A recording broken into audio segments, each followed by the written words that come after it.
2024 లేదా 25లో డిగ్రీ లేదా బీటెక్ చదివారా? సాఫ్ట్‌వేర్ జాబ్ కోసం ఎదురు చూస్తున్నారా? అయితే కోడ్ జ్ఞాన్ 100 డేస్ కోర్సులో చేరండి, జాబ్ సాధించండి. కెరీర్ గ్యాప్ వచ్చినటువంటి వాళ్ళకి జనరల్‌గా వాళ్ళు అప్‌స్కిల్ అయ్యి నేర్చుకొని అవకాశాన్ని అందిపుచ్చుకోవాలి అనంటే, ఇటు సాఫ్ట్‌వేర్ వైపు రావాలి అనంటే ఎలా సార్ అసలు? ఎలా సాధ్యం అది? ఎలా సాధ్యము అంటే రైట్ స్కిల్ సెట్ ఉండి హ్మ్. అప్పుడు కెరీర్ గ్యాప్‌ని బైపాస్ చేయొచ్చండి. హ్మ్. సో, ఆ స్కిల్ సెట్ గెయిన్ చేసుకోవటానికి ఏం జేయాలి, ఏంటి అన్నది ఇప్పుడు మనం డిస్కస్ చేద్దాం. ఓకే. ఓకే. సో, ఎవరైతే లైక్ మీరన్నట్టు 2018 నుంచి పాస్ ఔట్ అయిన వాళ్ళు అట్లాగున్నారనుకోండి. హ్మ్. వాళ్ళకి సెవరల్ రీజన్స్ ఉంటాయి. కొంతమంది గవర్నమెంట్ జాబ్స్‌కెళ్ళాలి అని జెప్పి, హ్మ్. కొంతమంది బ్యాంక్ జాబ్స్‌కి ట్రై జేస్తారు. కొంతమంది ఐటీలోనే డిఫరెంట్ వాటికెళ్తారు. కొంతమంది కంప్లీట్ నాన్ ఐటీ దానికెళ్తారు. ఇప్పుడు హ్మ్. వాళ్ళందరూ ఐటీ సైడ్‌కి షిఫ్ట్ అవ్వాలి అని జెప్పి చూస్తారనమాట. హ్మ్. ఇట్లా చూసినప్పుడు వాళ్ళు ఫస్ట్ వాళ్ళకుండే క్వెషన్ ఏంటి అంటే, నాకింత గ్యాప్ ఉంది. నేనసలు ఇప్పుడు ఐటీలో సెటిల్ అవ్వగలుగుతానా?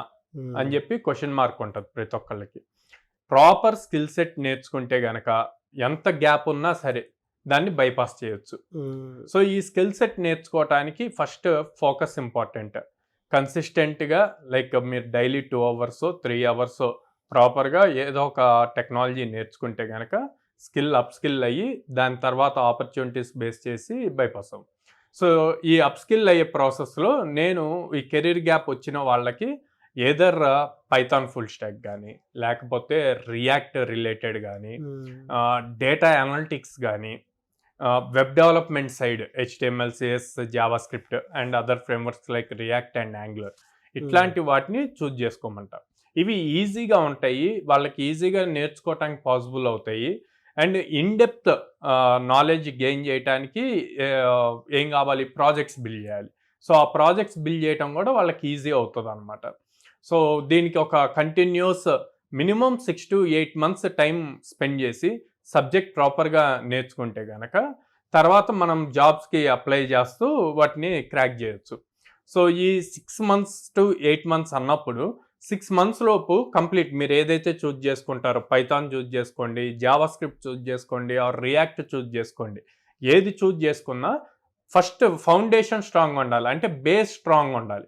బేస్ స్ట్రాంగ్ ఉండి అక్కడి నుంచి స్కిల్స్ బిల్డ్ చేసుకుంటూ వస్తూ, ఆ స్కిల్స్ బిల్డ్ అయ్యేటప్పుడు మనకేం కావాలి? ప్రాజెక్ట్స్ చేయాలి. ఇప్పుడు ఫ్రెషర్స్‌తో కంపేర్ చేశారనుకోండి. ఫ్రెషర్స్‌కి వాళ్ళకి చిన్న నాలెడ్జ్ ఉన్న కంపెనీలు ఏం ఫీల్ అవుతాయంటే వీళ్ళని హైర్ చేసుకొని మళ్ళీ ట్రైన్ చేసుకొని చేయొచ్చు అంటారు. మీకు హ్మ్. కెరీర్ గ్యాప్ ఉన్నప్పుడు కంపెనీస్ అలా ఆలోచించవు. వీళ్ళని తీసుకునే బదులు ఫ్రెషర్స్‌ని తీసుకుంటే బెటర్ కదా అంటది. అట్లాంటి థాట్ హెచ్ఆర్‌కి గాని, రిక్రూట్‌మెంట్ టీమ్‌కి గాని రాకూడదు అంటే మీరు ఎక్కువ ప్రాజెక్ట్స్ చేయాలి. ఆ ప్రాజెక్ట్స్ కూడా ఇన్ డెప్త్‌గా real time projects like e commerce application ఇట్లాంటివి చేశారు అంటే గనక మీ రెజ్యూమ్‌లో చాలా హై వెయిటేజ్ వస్తది.